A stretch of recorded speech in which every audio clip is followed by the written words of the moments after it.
In this presentation, I'm going to talk about neurophysiological signatures of cortical microarchitecture in the human brain. One of the well-known characteristics of the brain is that brain areas vary in their local properties.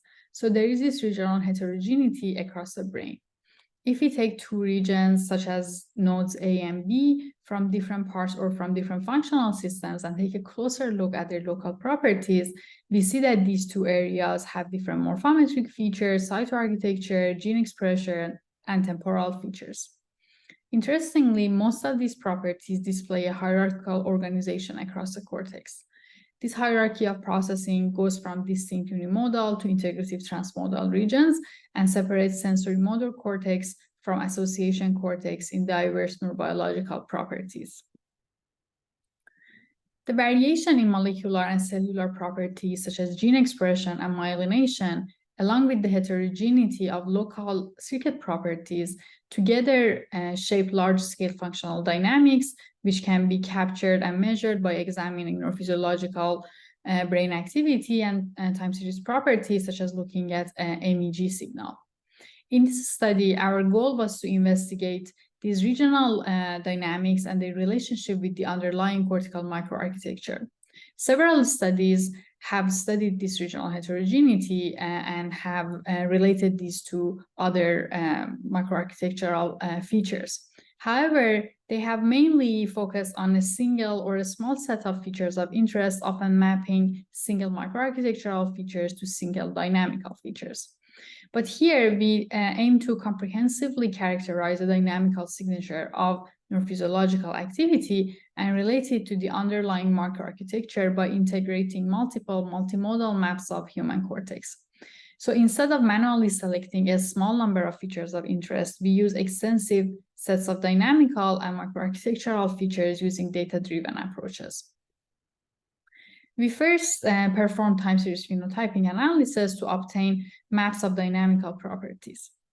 Time series phenotyping is basically representing a time series by its features.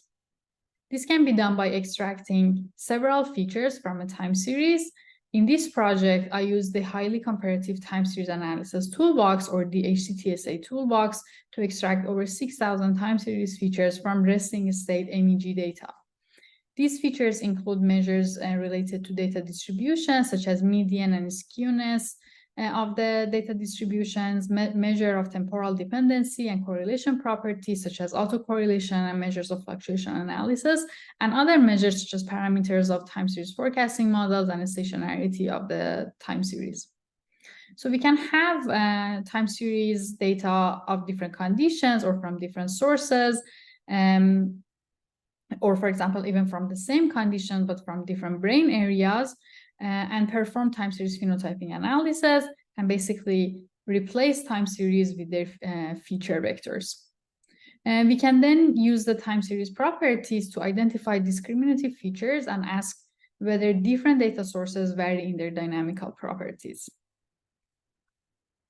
So we obtained resting state MEG data from Human Connectome project, and we use Brainstorm software to pre-process resting state MEG data.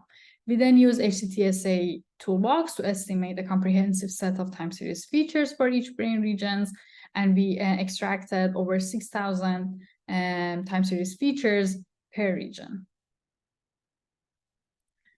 At the same time, we constructed the microarchitectural atlas of the cortex that includes maps of microstructure, metabolism, neurotransmitter receptors and transporters, laminar differentiation, and cell type specific gene expression. Overall, we obtained 45 microarchitectural maps using tools such as NeuroMaps, ABAGEN, and Big Brain Warp. So having extracted all these features, we first investigated the topographic organization of time series properties. We wanted to identify dominant patterns of variation in intrinsic dynamics that span different conceptual types of time series properties. For this, we used PCA analysis to find groups of correlated features that vary maximally across the cortex. We looked at the spatial distribution of the first component that explained about 50% of the variance. The dominant component captured by PC1 span the posterior parietal cortex and sensory motor cortices on one hand, and the anterior temporal, orbitofrontal, and ventromedial cortices on the other hand. Focusing on intrinsic functional networks, we find that topographic organization of the dominant neurophysiological dynamics varies along an axis from dorsal attention, somatomotor, and visual networks to limbic and default mode networks. We next assessed which temporal features contribute the most to the identified patterns by looking at the loadings that reflect the shared variance between original variables and the PCA score pattern. The highly ranked features of PC1 mainly had to do with measures related to the power spectrum. Regional power spectral densities are depicted here, with each line representing a brain regions. Regions are colored by their position in the unimodal transmodal hierarchy. Given that hierarchical organization of given this hierarchical organization of PC1 and its close relationship with power spectral features, we directly tested the link between PC1 and conventional power spectral measures, as well as a measure of intrinsic time scale. PC1 was significantly correlated with intrinsic time scale and gamma power, consistent with the notion that they capture broad variation in the power spectrum and characteristics of the aperiodic activity. We next asked how these regional neurophysiological time series or their features map onto multimodal micro-architectural features. To ask, we asked these questions, and to answer this, we implemented a multivariate partial least square analysis that integrates all these multimodal brain maps into a single analysis and seeks to identify linear combinations of time series features and linear combinations of microarchitectural features that vary maximally together across the cortex. PLS analysis identified multiple combinations, which are termed latent variables. However, only one of these latent variables, the first latent variable, was statistically significant based on spatial autocorrelation preserving nodes or spin tests. It captured the greatest covariance between time series and microarchitectural features. The spatial topography of time series features and microarchitectural scores for the first latent variable mainly separate the unimodal to transmodal axis. Given that the correlation between the score maps is maximized by PLS analysis by design, we ask whether the same mapping between time series and microarchitectural features can be observed out of sample. For this, we adopted a distance-based cross-validation analysis where seed regions were randomly chosen and the 75% most physically proximal regions were selected as training set, whereas the remaining 25% most physically distant regions were selected as the test set. Then for each train test split, we fitted a separate PLS model to the train set and projected the test data onto the weights or the singular vectors derived from the PLS analysis on the training set. The resulting tested scores are then correlated to estimate an out-of-sample correlation coefficient between the microarchitectural brain patterns and time series brain patterns. Here we see in these box plots, we see distribution of train and tested correlations demonstrating consistent findings in out-of-sample analysis. We also examined the corresponding dynamics and microarchitectural loadings and identified the most contributing factors to the spatial patterns captured by the first PLS latent variable. The top loading time series features were mainly related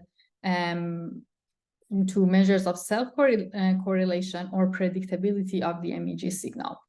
The self-correlation measures mostly reflect the linear correlation structure of neurophysiological time series, particularly long lag autocorrelations. To illustrate the spatial distribution of highly contributing time series features, here we plot two example top loading features. For example, on the left, we see the distribution of the first zero crossing point of the autocorrelation function. Looking at three example time series, we see that autocorrelation function of a region from the unimodal cortex, which is marked by the purple circle, crosses zero autocorrelation at a lower time lag than a region that belongs to transmodal cortex, as marked with the purple circle.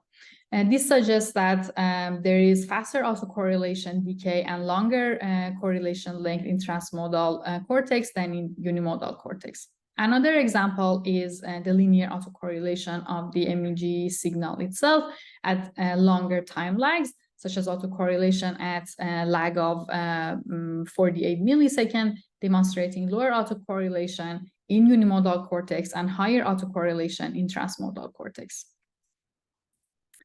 The most contributing microarchitectural features to the spatial patterns captured by the first latent variable were the principal component of gene expression, which is a potential proxy for cell type distribution, T1 weighted, T2 weighted ratio, which is a proxy measure for intracortical myelin, and principal components of neurotransmitter receptors and transporters, and oxygen and glucose metabolism.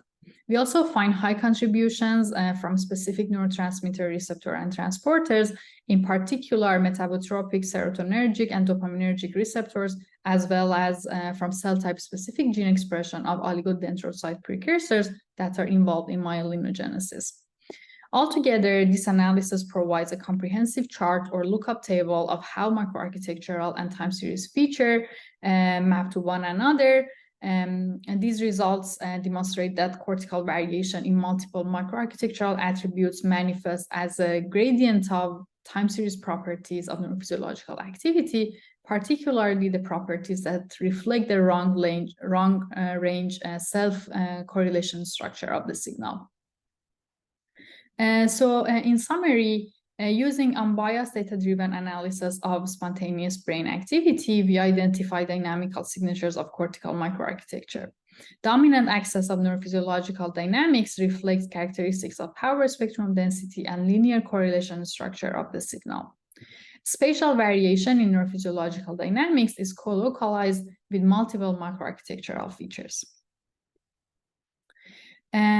This study is available as a preprint here, and the code and the data accompanying this study is available in this link here. Here is my contact information for anyone who has further questions, and I do not have any disclosures. Thank you for listening.